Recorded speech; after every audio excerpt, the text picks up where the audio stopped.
Today we make a hologram and we set my entire apartment on fire. Right, so this entire idea came about because me as an editor, I wanted to learn a new skill, and that was to learn something new in After Effects, a program with which I have very limited experience. 9 times out of 10, when I am using graphics that involve After Effects, I'm paying somebody that's an expert in After Effects to do it for me. That's always the better result. But I did want to learn a little bit. So here's what happened.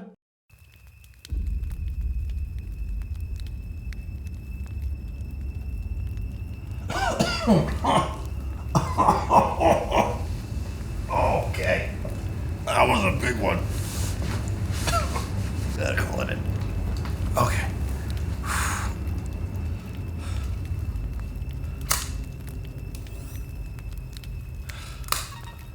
Auth code alpha 464. Start recording.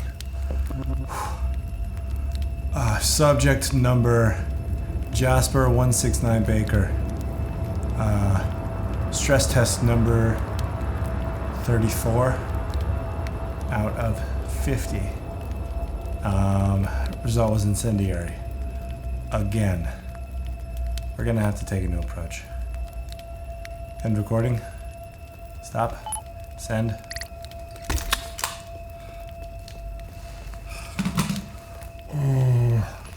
Why does this keep happening?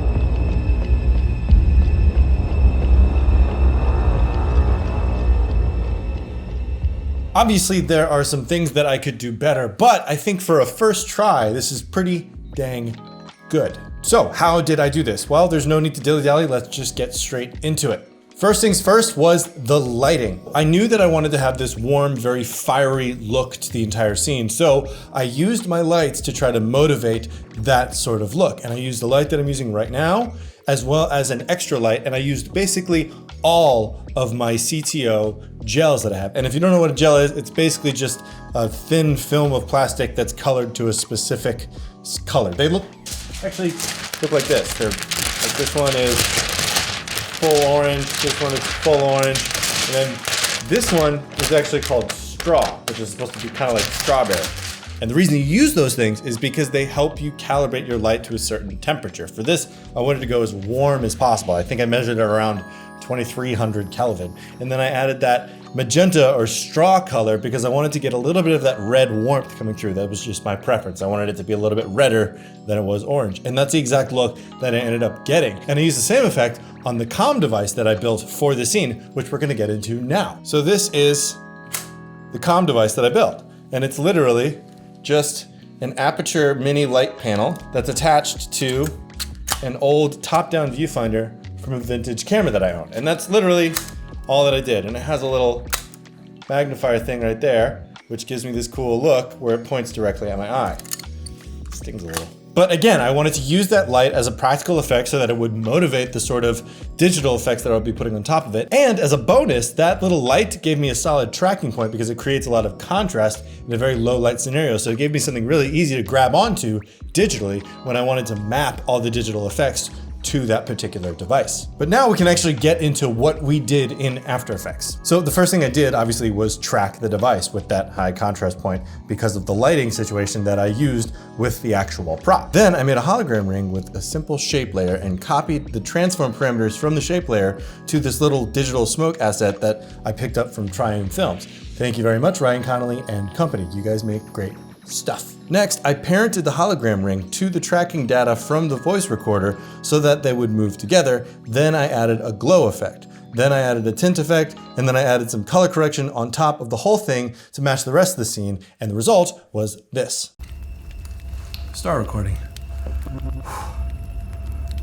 Subject number Jasper 169 Baker. Stress test number 34.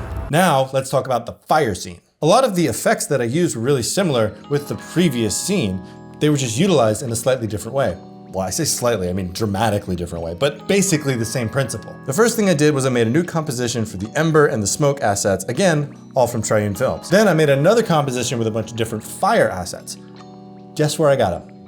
After that, I duplicated the fire layer a few times and then put the smoke and ember comp on top of that, and then I set all the layers to screen so that I could see bits of the bedroom through the fire in the final shot. After I made all of my fire and smoke and ember assets, I masked out the door from the frame that goes into the bedroom, then made a new mask just for me. Then I put all the flame and ember and smoke layers behind the door mask, added some turbulent displacement to create a heat wave effect, some color correction to match the scene, and we ended up with this.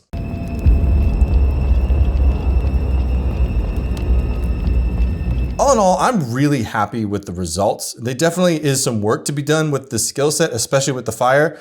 And after looking at it a few times, I did notice that it looked a little, I guess the word would be janky. But if you have suggestions on how to make an effect like this look more realistic and legitimate, I would love for you to let me know in the comments below. And if you like this video, go ahead and give it a thumbs up. If you love videos like this, I put one out every single week, so go ahead and hit the subscribe, the bell, you know, all the stuff that everybody always asks you to do. I would love it if you did that for me as well. That would be super sick. Anyways, that's all I've got this week. I'll see you next time.